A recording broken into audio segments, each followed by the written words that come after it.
and welcome to the Ice House Museum. I'm Carrie. I'll be giving you a tour today. The Ice House Museum is part of the Cedar Falls Historical Society here in Cedar Falls, Iowa. We are filming this in October 2020, so we are still in the midst of the COVID-19 pandemic. So you might notice a few things around the museum today that are temporary measures we've been putting in place to help keep our visitors and our artifacts safe. The Ice House Museum is located in an original ice house. The building was built in 1921, but there has been an ice house on this site since the 1850s. The building that was here before was made of wood and caught on fire and burned down in 1921, and the community really rallied around the owner, Hugh Smith, and helped him rebuild this ice house very quickly so that it was ready to be filled with ice in the winter of 1922. The building is built of hollow clay tiles reinforced with steel and is made to hold 6,000 to 8,000 tons of ice. So when you come in the door, if you look behind you, there is a rectangle you can recognize that has been filled in. That is where the elevator was originally used to move the ice from the river into the building. So as you saw from the outside of the building is located right along the Cedar River. The building is also a round building, as you notice. It is built round because that means that there is less surface area, which helps protect the coldness of the ice. And you'll also want to look up at the ceiling when you walk in the building. It is a very impressive ceiling. The ceiling was the last thing put on the building. The building was actually filled with ice first, and then the workers stood on top of the ice to finish the roof.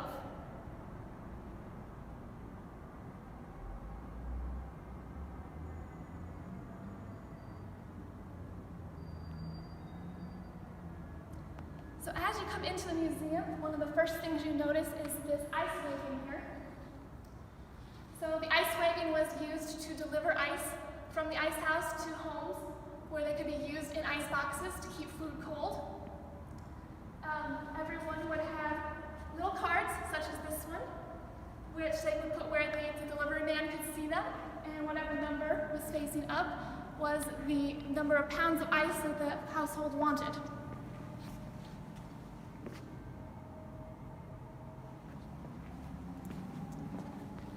So we will move on this way.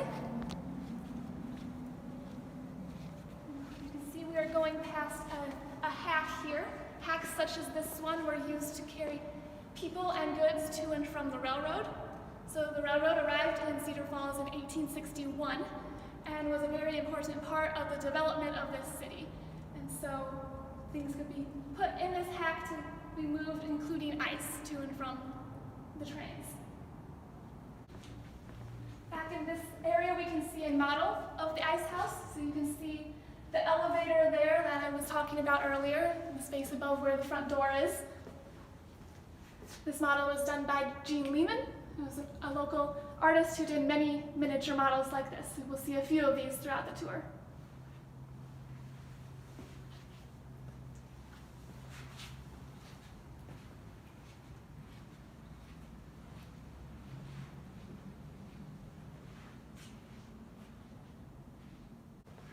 So moving through this way, we have what would, in a normal year, be one of our hands-on interactives here in the museum, which gives people a chance to try to lift a block of ice. This one is about 160 pounds, and a typical block of ice could be anywhere up to 280, so double this. And even this block is quite difficult to lift for many people. So these were very large, very heavy blocks of ice that were being cut from the river.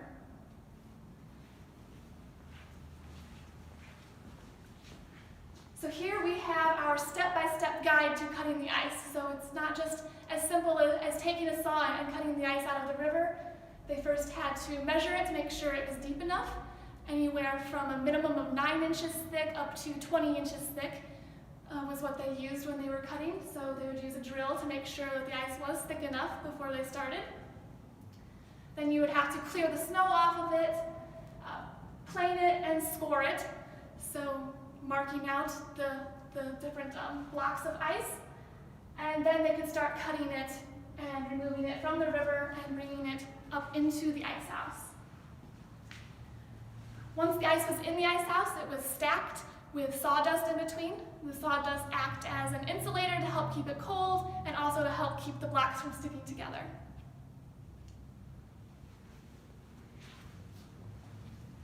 And through in this section, we talk some about the tools that were used for cutting. So on this side, we have some of the tongs used to pick up the ice blocks and also the saws and different cutting tools there.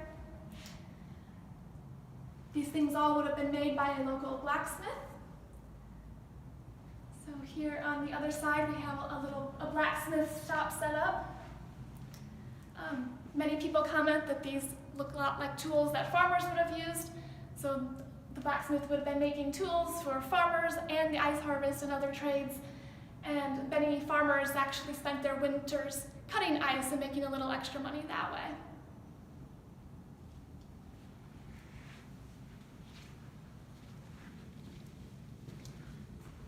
So here we have a row of ice boxes. So once the delivery person brought the ice in the wagon like we saw earlier, the blocks of ice could then be placed in the ice boxes.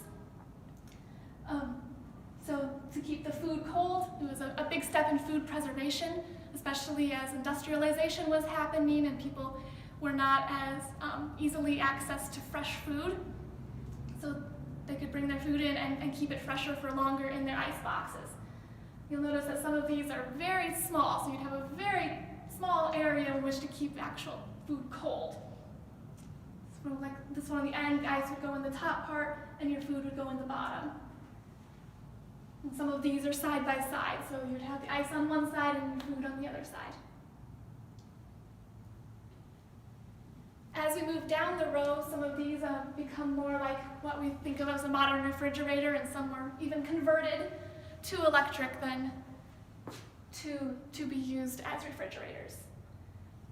Really by 1938, Hugh Smith's business here at the Ice House was going downhill because fewer and fewer people were needing ice to keep their food cold as modern refrigerators came into use. And so he actually went out of business, and this building was then used for many years as a boathouse until the 1970s, when it was then converted into a museum.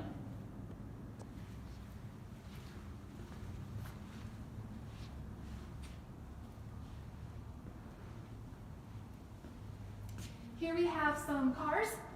So these vehicles are on display. They kind of represent the transition from river transportation and train transportation to the use of more automobiles and the development of roads.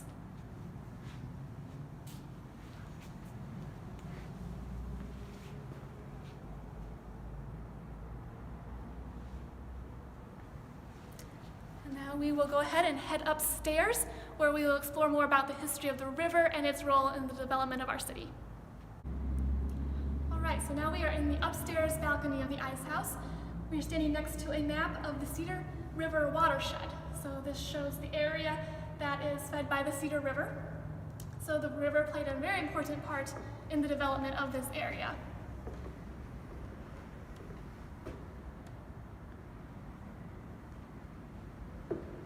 Back here we have a timeline that shows from the earliest development of this area up until the modern day. The Sauk and Fox tribes were some of the first settlers in this area. Then in 1845 we have the arrival of William Sturgis. William Sturgis founded Sturgis Falls, which would then be renamed Cedar Falls. And so then the city continued to develop up until we have now our museum here in the Ice House.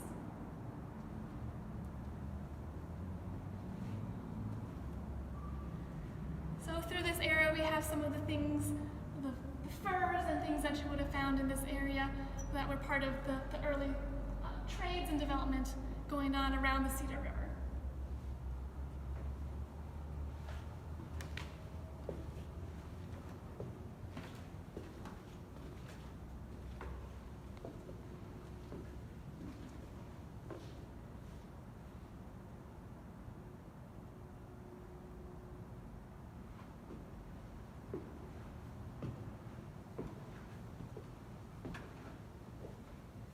As we move through this way, we start to explore a little bit of the early industrialization that took place here in Cedar Falls.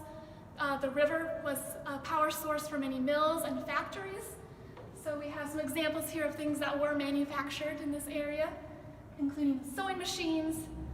Over here we have the Clean Quick Washer Company.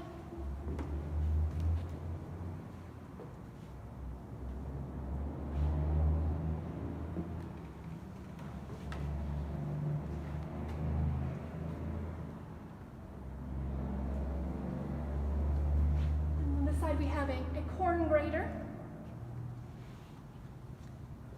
The Ice House Museum is a Silos and Smokestacks National Heritage Area site, and so we like to point out the parts that are tied to agriculture. Of course, along a river with the fertile ground, you would have a lot of agriculture, and farmers then coming into Cedar Falls to utilize the grist mills located here.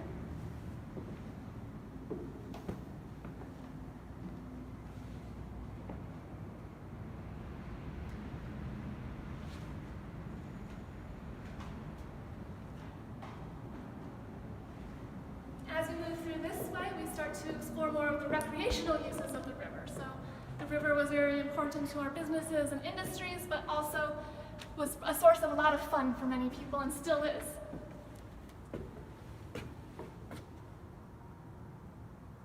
So we have boating and camping.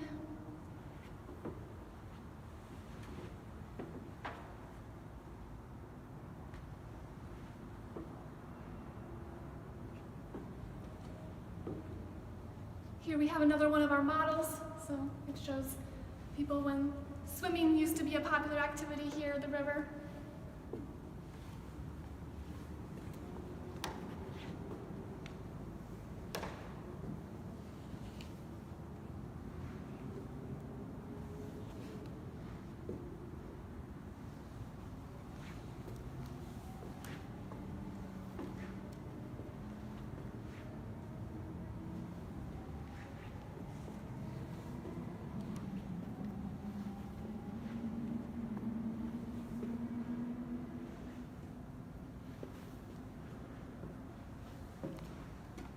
And of course, can't forget about fishing.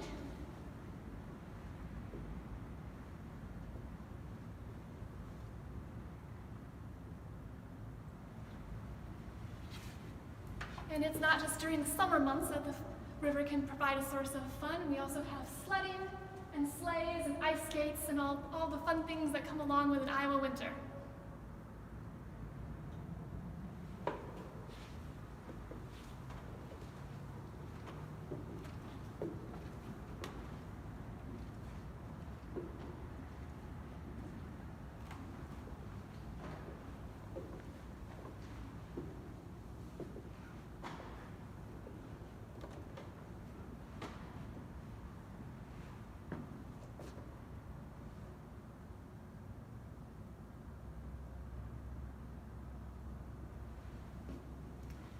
Of course, once you have the mills and all the industries developed along the river, you then have other businesses that are opened to help support that activity.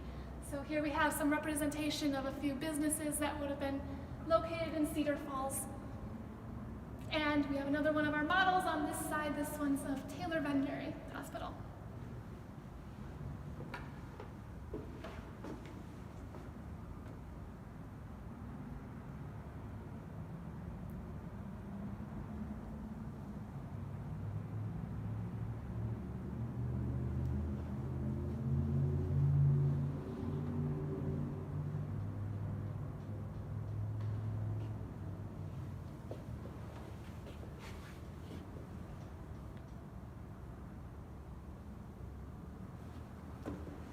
You'll also notice on the wall over here we have a walk through yesterday. And this really shows you some of the pictures of what the Ice House Museum used to look like.